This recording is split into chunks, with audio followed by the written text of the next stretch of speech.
the home of Gilbert Mwende, a member of the Constitutional Defense Forum, was burnt down in the early hours of yesterday morning in Highfield by yet unidentified thugs. The attack took place around 1:30 in the morning. Sarabina mashuko abuda panguwa inoi anyazoradza kuti panguwa inoi awa kungova opposition member kana kusupporta the ruling ZANU-PF party kwakangooma. Don't subscribe or like out on the bell icon. Hope you wanna post some pictures some chiti.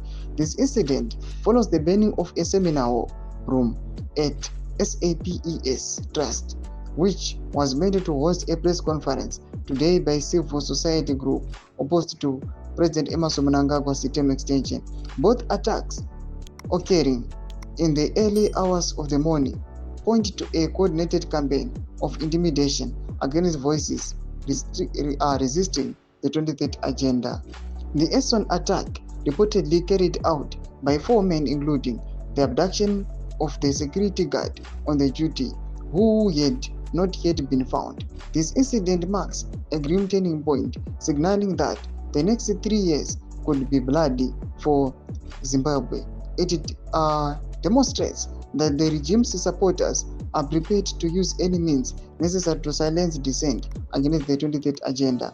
A path to a term extension built on violence, fear, and destruction will only deepen Zimbabwe's legitimacy and reverse the slow progress made toward restoring its global standing. Whoever is advising the regime and its enablers to resort to such barbarism is clearly devoid of wisdom and foresight. South Africa should also take note, because a violent Zimbabwe will inevitably lead to an increase in illegal immigration southwards.